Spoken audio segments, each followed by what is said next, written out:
In this current day, it is really scary to be trans. I think it's even more scary to be visible. Um, I feel like I want to hide, and I live in Canada. But nonetheless, we're coming back from Mexico a couple of days ago, and we stopped in Charlotte for a layover, and I had to go pee.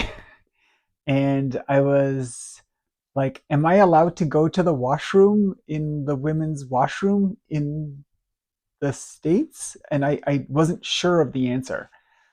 And had a lot of anxiety and had like a bit of a panic attack because I was like, I have to pee, but I also don't want to go into the men's washroom because that's way scary. And I wasn't sure what the rules were. And then I started freaking out because I had heard that if I went into the women's washroom and maybe it's a government federal, I have no idea.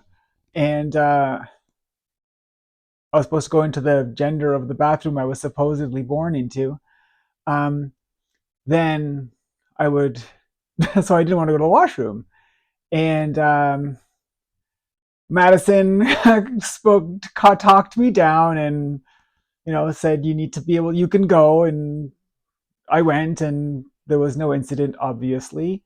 And, but that's so terrible. I just wanted to go pee and started worrying and I started thinking and I started wondering how even me, I'm like, transitioned 5 years ago and how hard it is to keep a mindset of walking your most authentic self and being your most authentic self in a world that doesn't like that for anybody, actually, not just for trans people.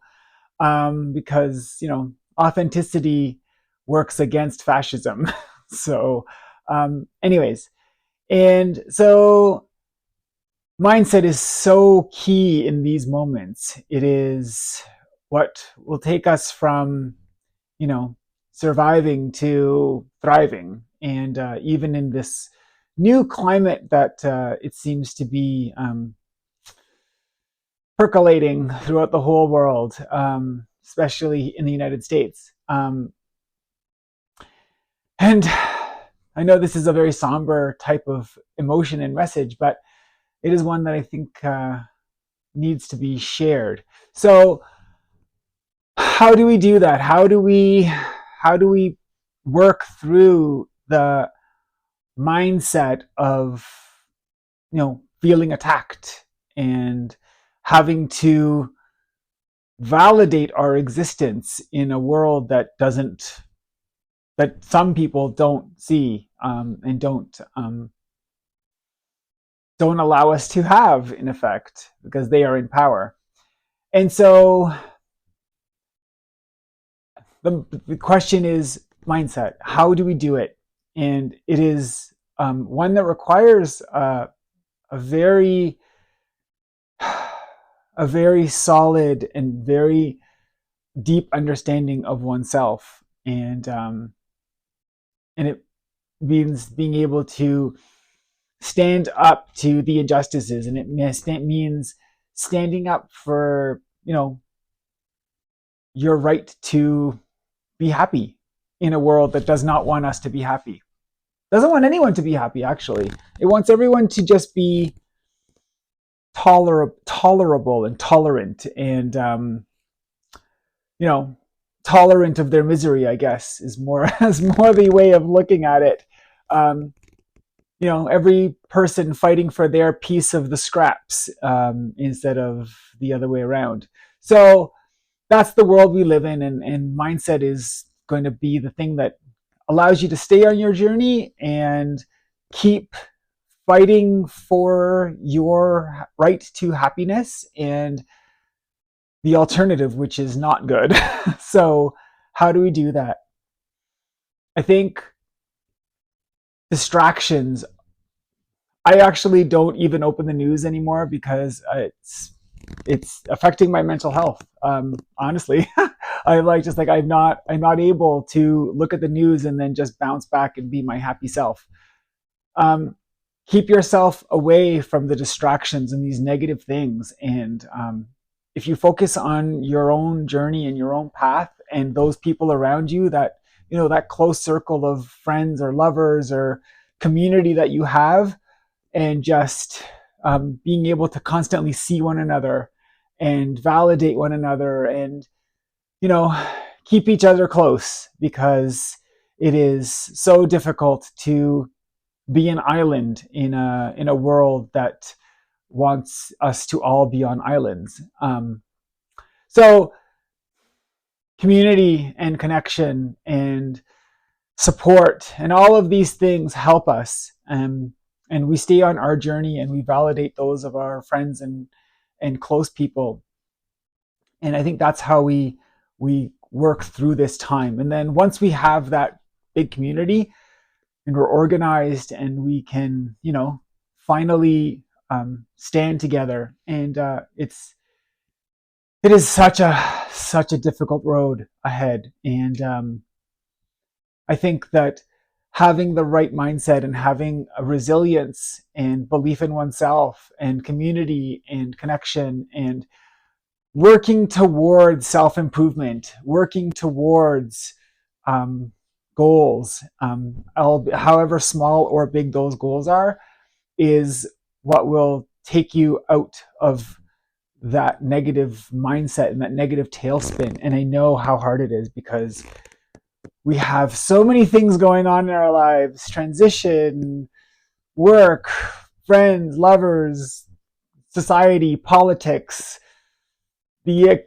environment, whatever. It's like, you know, it seems like we're constantly bombarded by negative, and constantly bombarded by the expectations of a world around us. So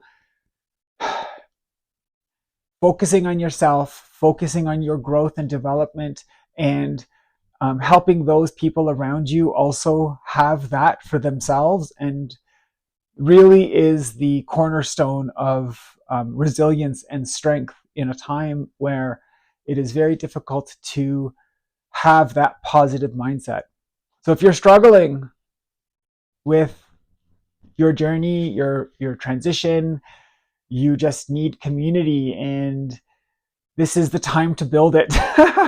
I can definitely help as much as I can. I want to definitely be a beacon of light for our community, and outside of it as well. But you know, really looking to build a really powerful and resilient group of people who love themselves and love their close people, and want all of those people in themselves to be their happiest, most authentic versions. That is magic. There is nothing short of magic when you see people living their authentic truth, being surrounded by people who also are doing the same thing, all exhibiting and emitting this positive energy. Like, that's infectious and it's magical. And I think that's what's going to be the thing that's going to be able to take us from where we are right now to, you know, make it through the next however many years this crazy thing is going on. But you know, it will have an end. It will end, and I'm 100% confident that more empathetic and more loving, the love paradigm of love will come back, and that is 100% a definite thing. So if you need help with your transition or with your fitness journey, or you just need to reach out and ask a question or something even easier than that, don't hesitate to reach out. Victoria Pereira here, and me and my partner Madison, we run a business that helps transitioners change their bodies, and with mentoring and all of the other stuff. And we have this really awesome community, and we're doing our part to make the world a little bit of a safer and better place. So if you need help, reach out. If you just want to talk, reach out again. Okay, love you all. Bye.